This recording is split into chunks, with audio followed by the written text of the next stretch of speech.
Welcome back, everyone, to the Automotive Logistics and Supply Chain Red Sofa here at Digital Strategies in Nashville, where I'm very excited to be joined by Steve Smith, who leads IT for supply chain management, manufacturing across the Americas and Nissan, a close departmental partner for some of our other leaders here at Nissan who we've spoken to, like Gerardo de la Torre, also across manufacturing. And said, Steve, such a pleasure to have you with us for the first time on the Red Sofa. Thank you very much. It's an honor to be here. It's a pleasure. You presented earlier to our audience, and we talked about how, of course, Nissan, and like many OEMs, has faced multiple challenges and objectives in its re-Nissan plan. So that we saw some reordering of the footprint, strong cost management targets, which you highlighted, and of course managing different disruptions. So what would you identify as some of the most important tasks that presented for your IT and digital teams? Yeah. Some of the most important tasks, it really forced us to not only prioritize things that were within our portfolio, but it forced us to prioritize things that were all important, but yet really the best of the best or the most important of those items, and really make those items that were at the very top of that priority the things that we would focus on, right? And it caused us to take things that maybe in the past were things that we had the opportunity to invest or pursue or had worked on in the past, and we had to stop. We had to stop doing some things in order to help enable some of their activities. And so we changed. We changed a little bit, and but it was all for the right reasons, but it was tough, and it was a change, and it was something that, to our teams and our business is like, hey, we're not saying no, we're just saying that this is where our priorities are, and this is where we need to put our focus. Yeah, absolutely. Well, as you talked about, the whole team really needed to align to realize some of those objectives in much faster time periods than would be normal. We'll talk a little bit more about that. But with the Nissan and the full speed ahead plan here in the Americas, moving at pace, whether it's launching new models, and you also spoke about the importance of operational excellence. Again, how did you balance this speed of change with those objectives across IT? Oh yeah, it's great, and it's a balance, and it's one of those to where they have to work in harmony to each other, and the speed of business is one of those things that in IT we always have to support and operate, right? And in manufacturing and supply chain, the speed of business can be very laser focused in a certain direction, and then on a dime it can change. But for us, with that change, even though there might be a change in some of the needs of the business, are again, those pillars of us in terms of security and operational excellence never change. And those are things that we set as our IT goals, that regardless of the business priorities, those are paramount, and those are pillar, and those are things that we're not willing to sacrifice against. And those are things that we create a culture, we create a mindset, and we not only do that within our teams, we let the business know. We let the business know that, hey, we're going to support you, but we're always going to maintain these types of pillars and these types of milestones when we do our work. And that's one of those things where we set that expectation on the front end, and they respond to that, right? It's sort of like a balance of communication to let them know we're going to work under these guardrails. Absolutely. I want to zero in on one of the projects which you mentioned on stage, and that was the shifting of production, both from Argentina Yep. and from Civac to the plant in south of Mexico City to the plant in Aguascalientes, and this movement of the models, which you said isn't itself new, but the pace of it was new. Move suppliers, re-optimize logistics. Tell us a little bit about what you had to do from an IT point of view to support that shift and at the pace again. Now. Oh yes, yeah, it is incredible, right? And so a lot of the things we had to do is because movement of the model was, like I said, that was one of those things that's not uncommon. But some of the specifics was the integration of all the logistics plannings. Again, there were suppliers that had to reroute their logistics plans, or there were some that were new. But to do all that in the time frame was, now we had to accelerate orders, and we had to accelerate shipments, and we had to accelerate parts. And so that involved a lot of things that were, I would say, exception based, where we had to do things that in the past we had months to work with suppliers and negotiate and work out details, that now we had to accelerate. So those were, and even in our IT team, setting up, saying, EDI connections or setting up communication standards. One of the other biggest things with us was within the actual system itself. I mentioned, the Frontier model was integrated with other vehicles. we had to modify scheduling sequencing systems and all these other systems that were currently supporting the existing models within the plant, all the existing material handling flows.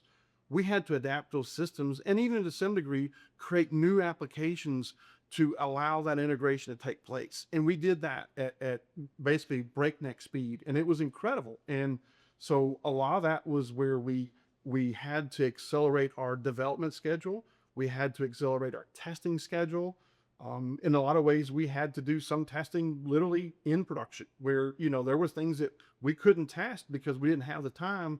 And so we really were taking chances by doing things that were not done in the past, but it was all towards to meet that bigger goal. Absolutely. But those applications that we built were incredibly complex because we had never taken series production for our car-based products and integrating a frame-based vehicle that required, coordination of, multiple just-in-time suppliers that then had to be integrated into one singular supply chain that then had to fit into an entirely existing supply chain all at one time. We had to create new applications just to coordinate the sequencing. Wow. Okay. Yeah. Really, really impressive. And I think an interesting project as you look ahead.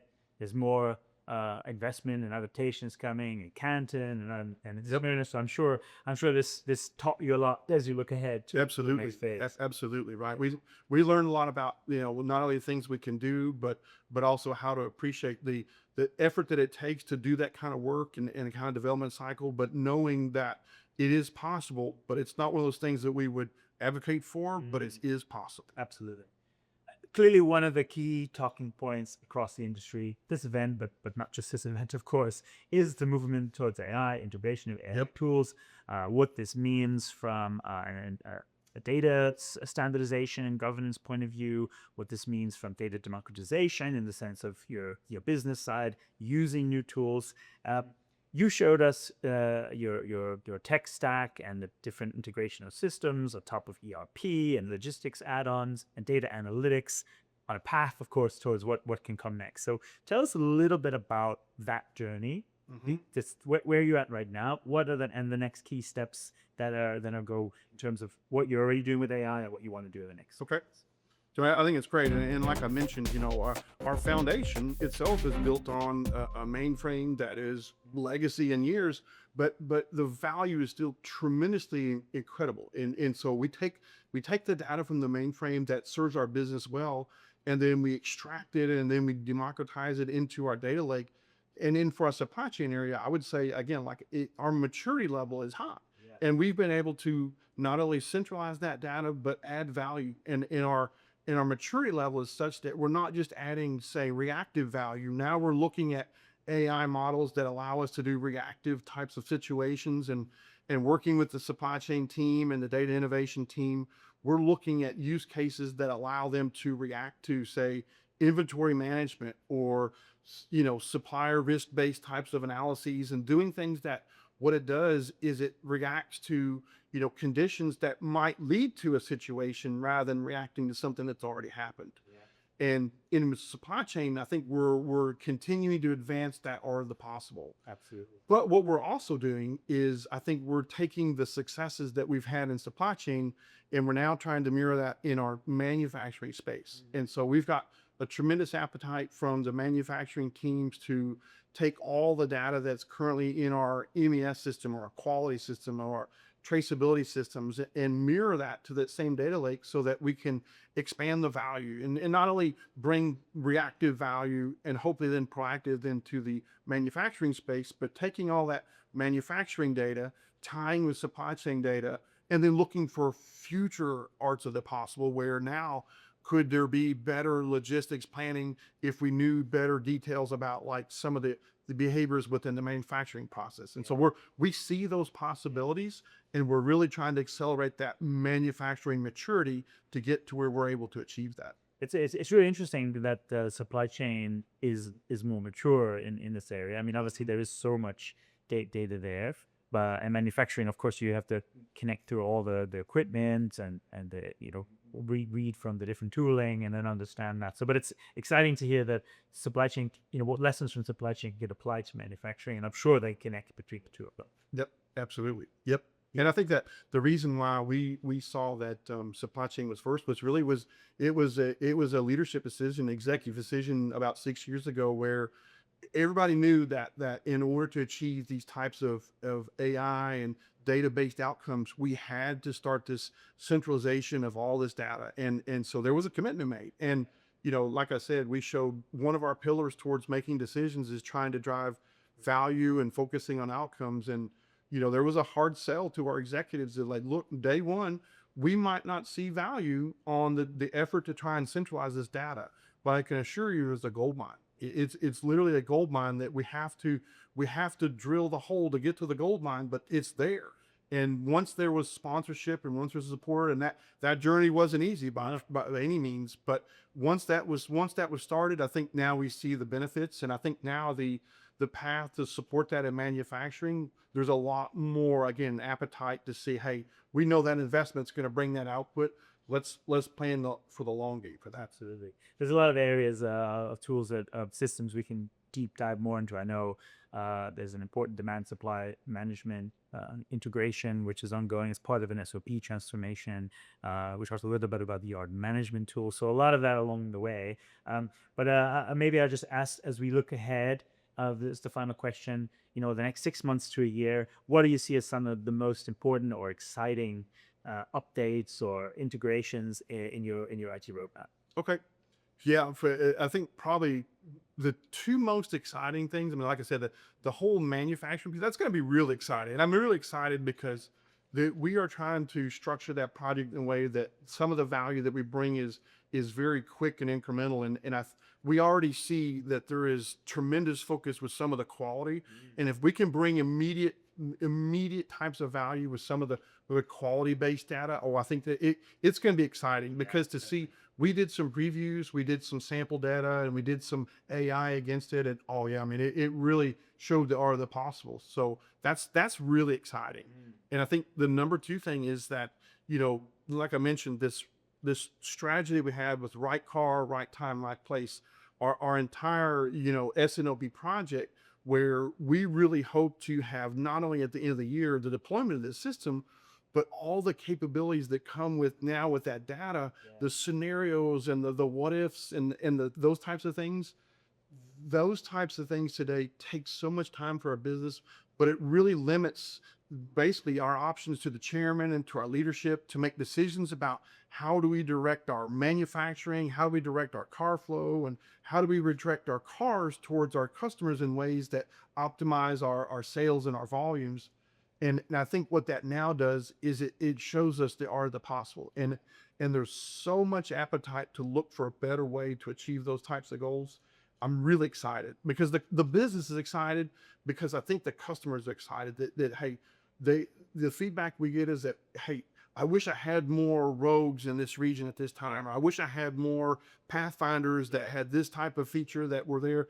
And I think that we want to be able to do that. But that whole demand sensing gives us now better abilities to plan with our suppliers, better abilities to forecast, better abilities to do year-over-year planning, to where some of those limitations exist today because we can't really do that at scale, and it limits our ability to deliver. And I think I'm so excited about what those bring to our business, and I'm looking forward to that being something that we do. Well, I'm excited to keep up with that, both on the manufacturing side. We'll talk more about it, including for some of the work that we do in manufacturing through Automotive Manufacturing Solutions, which is actually a media platform we also run, and the demand planning and S&OP. This is a passion area for us in supply chain. So seeing that transformation start to take shape is indeed important. And indeed, as Nissan grows in the region and looks to grow even further. Steve, thanks so much for giving us these insights. It's so valuable to understand the IT strategy and how this is moving forward. It's exciting times ahead, and we're looking forward to sharing them with you. Absolutely, Chris. This is wonderful to showcase what we're doing in Nissan, and I look forward to give you updates on how we're making progress in the future. Great. Thank you. Thank you. Well, keep up with us. You saw it here. You'll hear more about it. Thanks again for joining us. Thank you.